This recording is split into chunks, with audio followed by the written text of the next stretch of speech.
salía a luz y que se daba en el Hospital Nacional de Itagua, urge empezar a hablar de lo que es la violencia obstétrica. Y justamente este es un caso que sale a la luz, pero así como este hay otros casos de mayor o menor gravedad, pero que son graves al fin, y tenemos que ahondar un poco en esto que es la violencia a las madres que están embarazadas, a las madres que están a punto de parir, y conocer un poco más para así poder aprender y por supuesto reclamar también el trato que merecen estas madres en los hospitales.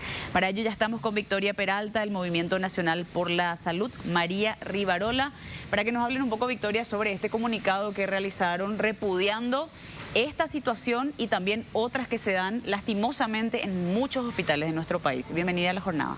Muy buenas tardes, gracias por la invitación, y realmente nosotras estamos así como decías vos, indignadas.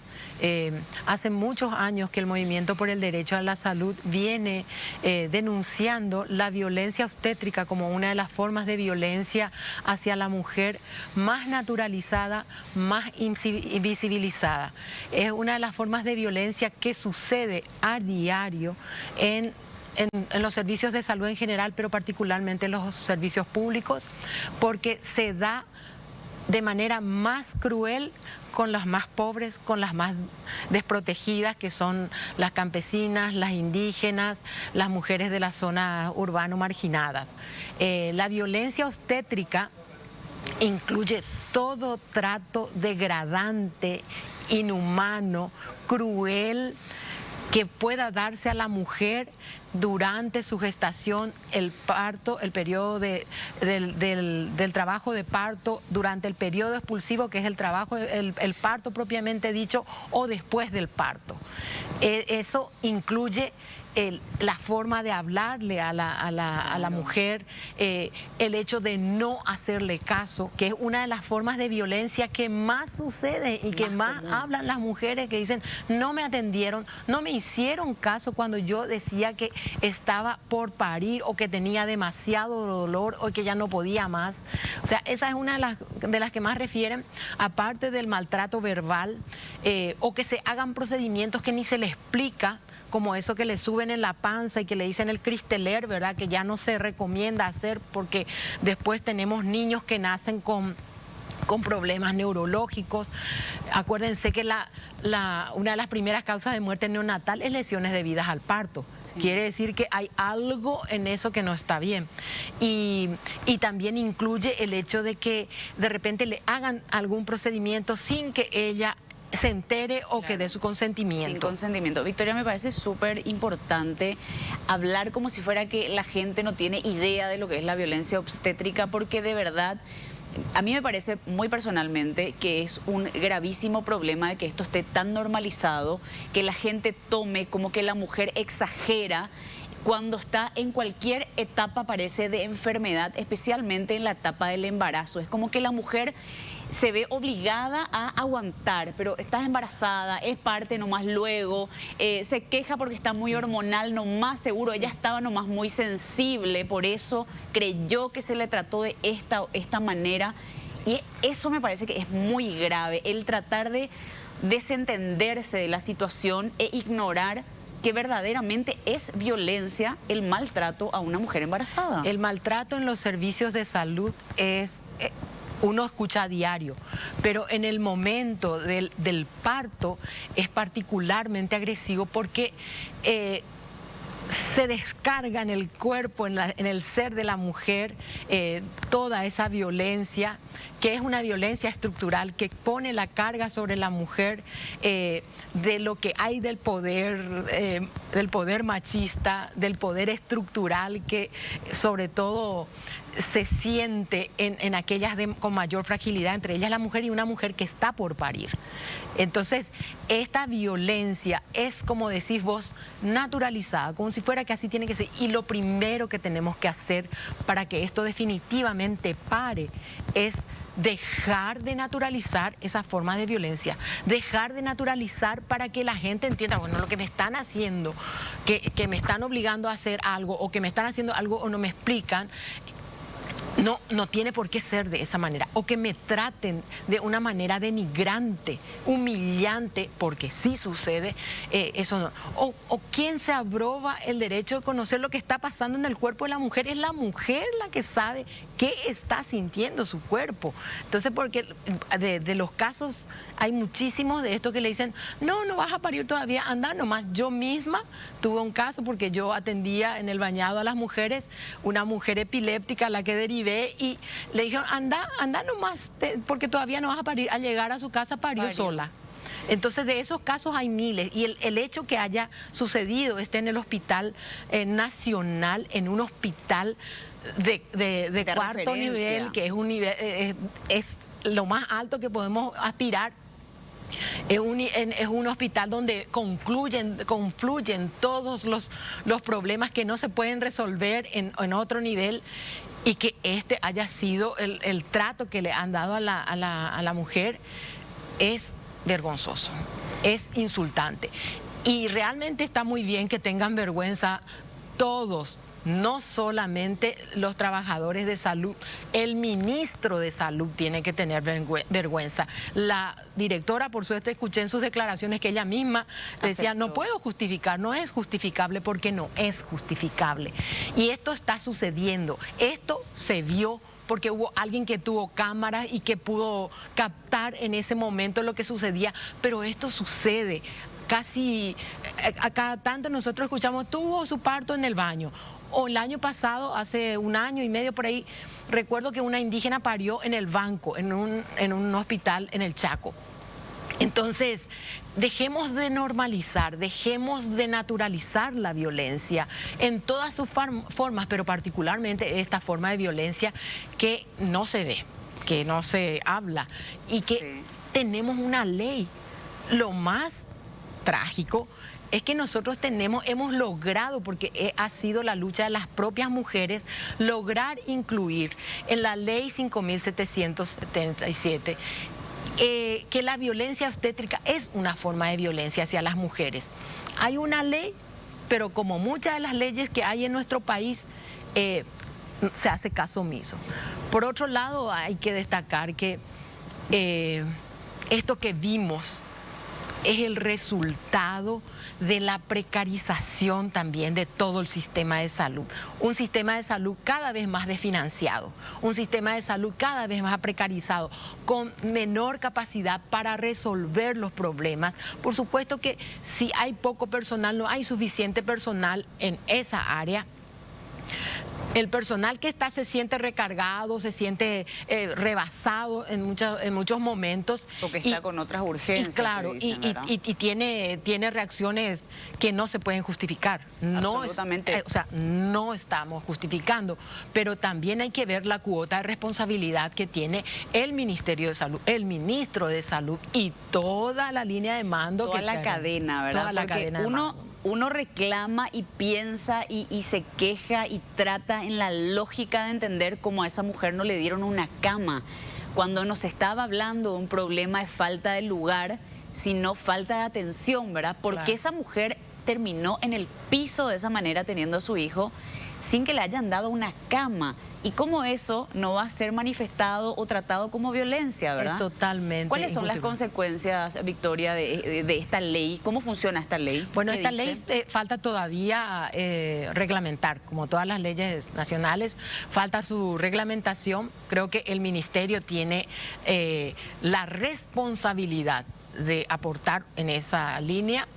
Yo sé que el Ministerio tiene protocolos de atención del parto humanizado, pero hay un trabajo necesario que pasa por la formación de los trabajadores de salud, que es formarles con enfoque de derechos, que no está haciendo las mismas universidades, y mucho menos hablar de las universidades de garage, que hay muchísimas. Entonces, esa formación con enfoque de derechos que incorpore la sensibilidad, la empatía para tratar a las personas, es un aspecto que nosotros como Movimiento de Salud siempre estamos mencionando. Hay mucho que hacer en el tema de gestión en los hospitales, en el servicio público, pero también en la formación de los trabajadores de salud, y por otro lado el tema del monitoreo del trabajo. y sobre todo ponerle al trabajador también las condiciones necesarias para que el trabajo sea digno. Entonces, aquí falló todo el sistema, Sí. desde el personal de la entrada hasta el ministro de Salud. O sea, es una falla gigantesca que se evidenció dolorosamente con una mujer pariendo en el piso del hospital más grande de este país. Por eso, O sea, en parte de este comunicado que realizan también justamente, menciona que exigen la responsabilidad de toda esta cadena y la estructuración también, que haya verdaderamente una cuestión de responsabilidad y de reestructuración, incluso si es que algo en ese hospital no está funcionando. Por eso quienes se encontraban allí no pudieron asistir a esta mujer. No se habla ni siquiera de una cuestión de desconocimiento de los profesionales de blanco, sino una cuestión de humanitaria, actitud, ¿verdad? Sí. Humanitaria. Exactamente. Y estamos insistiendo que no es solo en el Hospital Nacional, es en todos los hospitales del sistema público, es responsabilidad del Estado, y toda la red de servicios públicos y no públicos es también parte del sistema, todo es responsabilidad del Estado, pero particularmente el sistema público. Nosotros decimos, hay algo que hacer, porque evidentemente lo que se hizo hasta ahora de solo poner un protocolo que no se cumple, de que está en la ley pero tampoco se hace caso, no es suficiente. Se tienen que tomar medidas, no solamente medidas punitivas a las personas que son responsables directos, sino también se tiene que mirar en qué condiciones en toda la red de servicios, porque si ustedes van al hospital, a uno de los de referencia, que es el San Pablo, en el que se espera que atiendan bien también a las mujeres embarazadas, de repente le ves formando una cola de 100 metros a mujeres que están a punto de parir. O sea, para hacerse una ecografía, claro, o para... O sea, se pueden ni organizar de otra manera. No es una cosa imposible. Lo que nosotros decimos es que la violencia obstétrica sí necesita de condiciones para trabajar bien y atender con humanidad, con sensibilidad, con empatía, pero también tiene mucho que ver cómo organizamos el trabajo para atender a las personas con calidad. Hay cosas que tiene que hacer el Ministerio de Salud, tomar medidas urgentes. Creemos que una de las cosas que hay que hacer es trabajar con los trabajadores de salud. Nosotros, como Movimiento por el Derecho a la Salud, hemos ofrecido hablar con los trabajadores de salud para que ellos escuchen desde las mujeres qué es lo que sienten las mujeres cuando son atendidas de esa manera. Cuando son mal atendidas, cuando son ¿verdad? mal atendidas. Porque más de una mujer le puede contar qué pasó en su parto y que fue antes, ¿verdad? O antes o después. Porque eso es importante aclarar también, ¿verdad? ¿Desde cuándo puede empezar la violencia obstétrica? Desde el momento en el que vos vas al hospital y decís, yo quiero tener a mi hijo de manera natural, y te dicen, no, si ahora por cesárea es mejor, es más cómodo, vamos a programar nomás. Claro. Eso ya es violencia obstétrica, Sí, es sí. no respetar la decisión de la decisión mujer. de la mujer, ¿verdad? A no ser que, por supuesto, hay condiciones en que el médico también tiene la obligación, o la obstetra también tiene la obligación de explicarle a la mujer en qué momento, en qué condiciones no va a poder nacer su bebé en parto natural. Un bebé que tiene un embarazo con una placenta previa no va a nacer en parto normal, Claro. y eso uno ya sabe. Entonces, hay cosas que uno identifica tempranamente y puede saber que no va a poder ser, y se explica. Y la mujer, por supuesto, que va a querer lo mejor para su bebé y lo mejor para ella. No hay nadie que, si le explicas bien el riesgo que conlleva, no va a tomar la mejor decisión para ella y para su bebé. Aquí hay fallas por todos lados. O sea, aquí hay aspectos que tomar en la formación del trabajador de salud, en la gestión del sistema de salud para que realmente haya condiciones, y en la calidad de atención en esa parte que nosotros creemos que es algo que no necesita ni siquiera dinero. Hoy en día, Victoria, las mujeres que sufren de esta violencia obstétrica, ¿qué hacen cuando esto sucede? ¿Realizan una denuncia formal? ¿Tienen algún lugar de apoyo donde ellas pueden contar esto, recibir algún tipo de atención especial?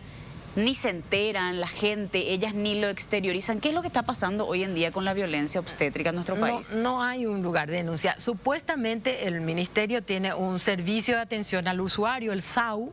No sé si hasta ahora funciona, creo que en el periodo del 2008 al 2012 se instaló el SAU, pero estaba una sola persona para atender el teléfono y también hacer... ¿De qué nos sirve un lugar de atención o un teléfono si no se vincula con las autoridades, si no tiene capacidad resolutiva? Yo creo que tiene que haber un mecanismo para que en el mismo servicio a la directora, hay un teléfono que le conecte con la directora o con el director médico y se haga cargo, porque también tenemos la historia de que los mecanismos de hacer denuncias, de teléfonos para hacer denuncias, terminan solo en eso, en hacer un descargo y nadie responde a eso.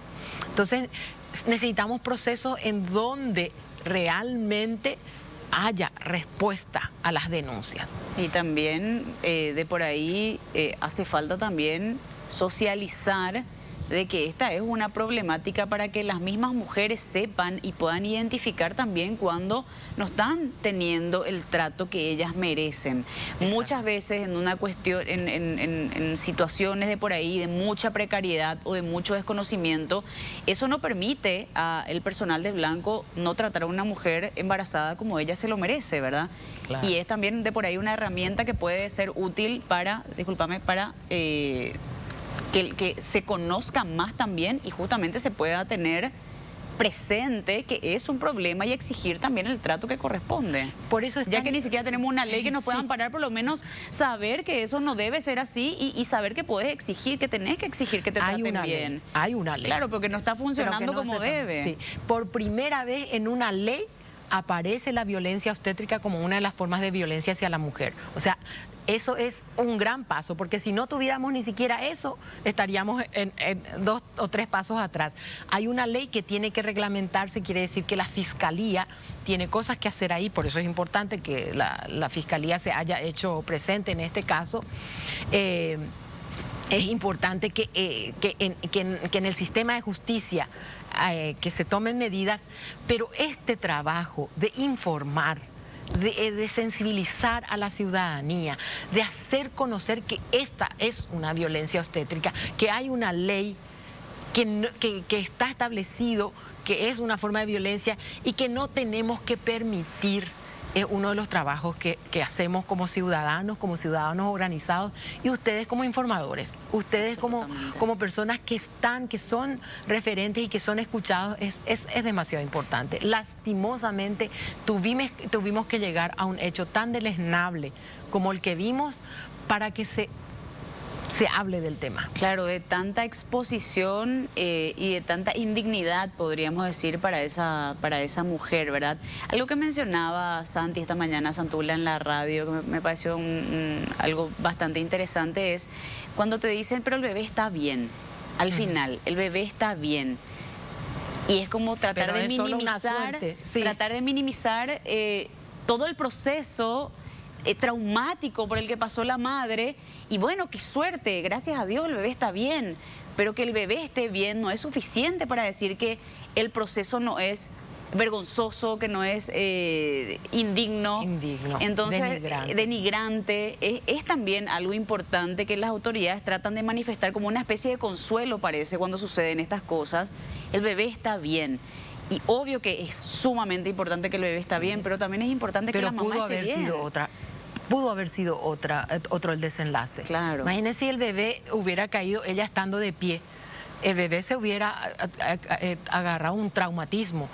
O en el baño, como casi sucedió. Sí, y acuérdense, y siempre nosotros tenemos uno de los indicadores todavía muy vergonzosos de muerte materna y de mortalidad neonatal.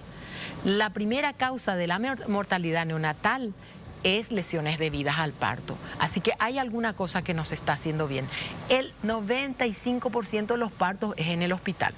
O sea que la violencia para las mujeres y las causas de muerte que están pasando están sucediendo en el hospital, en el lugar donde remitimos a la mujer para que le solucione. Y hacemos propaganda, váyase al hospital cuando está en sus primeros meses del embarazo, váyase a la consulta. Y le hinchás para que se vaya a la consulta, pero le mandás a la consulta y resulta que no es escuchada, no es atendida, no es oída, no es tratada como debe ser tratado. Eso es realmente doloroso en este momento. ¿Por qué se da principalmente en mujeres que son más vulnerables esto? Y porque son las que tienen menor capacidad de defenderse. Porque las mujeres que estamos empoderadas, que conocemos nuestros derechos y que tratamos de ejercerlo, porque empoderarse no es solo conocer el derecho, sino tratar de ejercer. Cuando una mujer dice, esto me corresponde, no tiene por qué hacer así, voy a llamar a la prensa o voy a llamar a la dirección, enseguida cambian las cosas. Entonces, una de las cosas que nosotros siempre le decimos a las mujeres, cuando te atiende alguien, fíjate en su nombre y decirle, fulana, yo te voy a denunciar porque vos me maltrataste, esto no se puede. Entonces, esta tarea de informar es una tarea necesaria, importante, y que esto no vuelva a suceder. Es demasiado doloroso, es demasiado humillante. Y como decías vos, el desenlace, al final el bebé está bueno. Pero ¿quién le ahorra a la mujer todo el dolor que ella pasó? Toda esa situación traumática que se va a acordar por el resto de su vida, porque en los medios va a decir lo que le pasó a ella siempre. Entonces, eso no tiene que suceder. No tenemos que llegar a esto para que se tomen medidas. Y no puede ser, o sea, definitivamente. ¿Qué exigen? Sí. Dante está... En un rato. Para hacer la pregunta, en un ratito, ok. Esto que está pasando, ustedes... ¿Qué le exigen a las autoridades, además de avanzar ya con lo que falta con esta ley? ¿Qué le piden a las autoridades cuando ven este tipo de casos? Tres cosas creemos que son fundamentales. Uno, la reglamentación de la ley 5.777. Otro es el tema de que a nivel, el personal que ya está en servicio tengan una formación para trabajar, una capacitación permanente, porque una capacitación esporádica no es suficiente. Una capacitación y sensibilización permanente sobre este tema, sobre el trato humanizado para todos, pero particularmente para las mujeres. Sobre todo esta cuestión del enfoque derecho, entrar en esta idea, porque cuando un personal de salud está trabajando, está recibiendo a otro ser humano igualito que él. Entonces tiene que pensar cómo le gustaría que le reciban. Eso es empatía. Entonces, es trabajar esta formación permanente con enfoque de derechos.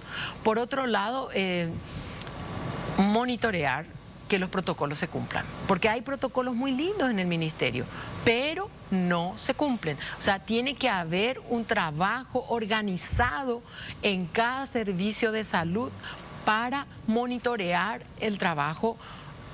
Recuerdo que en un tiempo, hace bastante, ya se hacían hospitales amigos de la madre y el niño, por el amamantamiento. Claro. Pero realmente hospitales amigos de la madre y el niño es el hospital que trata bien, que atiende con calidad y con calidez a las personas, y en especial a la mujer que está gestando, que tiene una vida indefensa consigo. Entonces, esas son las acciones. Creemos que tiene que haber un servicio de denuncia, un espacio para hacer las denuncias, pero que sea vinculante.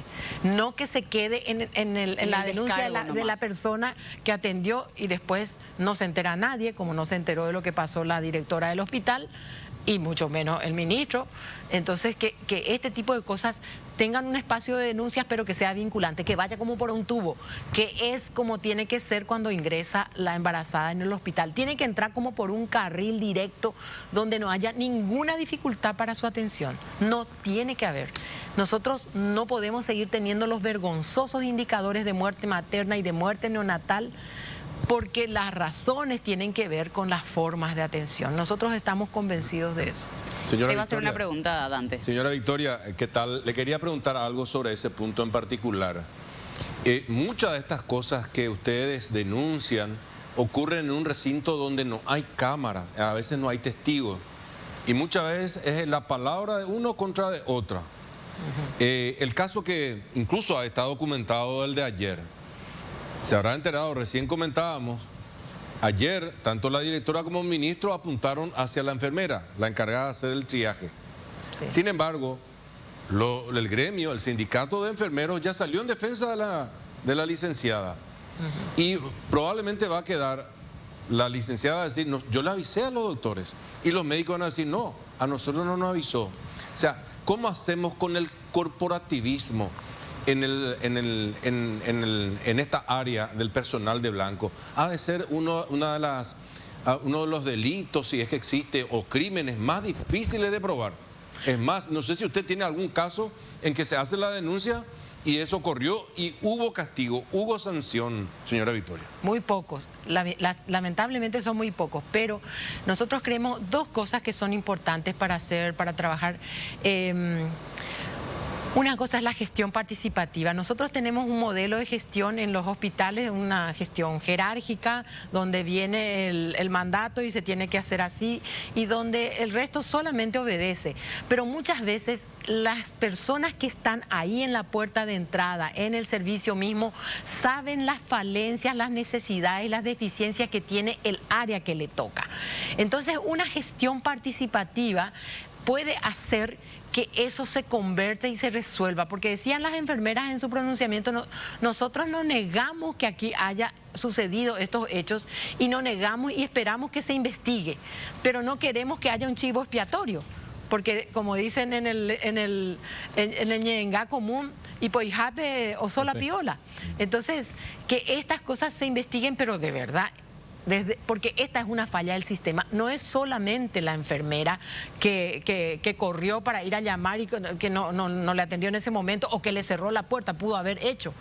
O sea, yo no estuve ahí, no puedo decir, pero evidentemente una sola persona que esté ahí no resuelve, y el que está atendiendo y que está con la silla en la puerta ya puede identificar, porque uno puede identificar cuando viene una persona con mucho dolor, porque eso se ve en el rostro, o sea, se ve inmediatamente.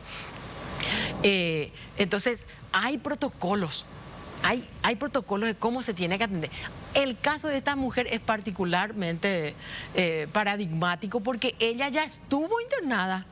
Ella era ya un embarazo de riesgo, porque ya tenía una amenaza de parto prematuro, porque tuvo una infección antes, porque estaba de 8 meses y tenía contracciones. Ella ya es un embarazo de riesgo. Entonces, ¿cómo se activan estos protocolos? Y tiene que haber un equipo de monitoreo y de gestión participativa. Esa me parece que es una de las salidas. Y por otro lado, la participación de la ciudadanía.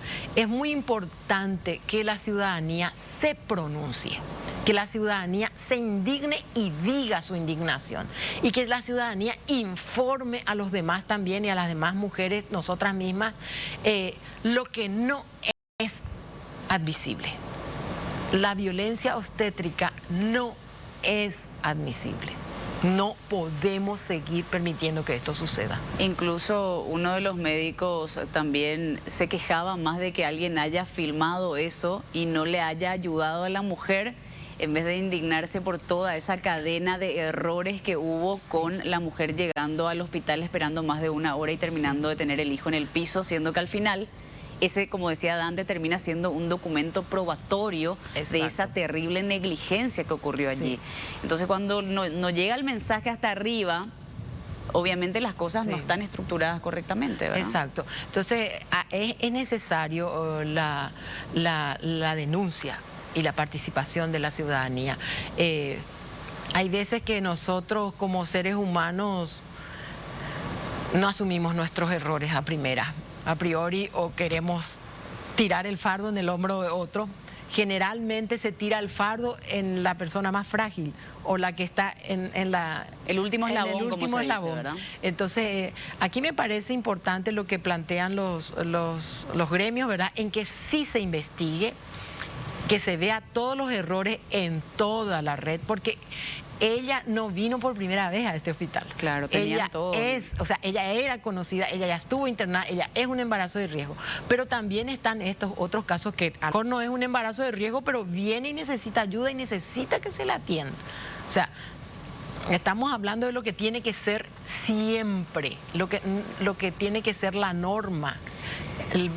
La buena atención. La buena atención. Bueno, Victoria, lastimosamente nos quedamos sin tiempo, pero demasiado importante la labor que están haciendo con el Movimiento Nacional por la Salud. Más que agradecidos por toda la información que nos diste y por supuesto por el trabajo que hacen también hasta cuando no ocurren estos casos que terminan siendo de indignación colectiva prácticamente a nivel país. Muchísimas gracias por venir. Gracias a vos, Gabriela, gracias por el espacio. Bueno, Victoria Peralta, el Movimiento Nacional por la Salud, María Rivarola y este pronunciamiento de repudio hacia la violencia obstétrica. Vamos contigo, Dante.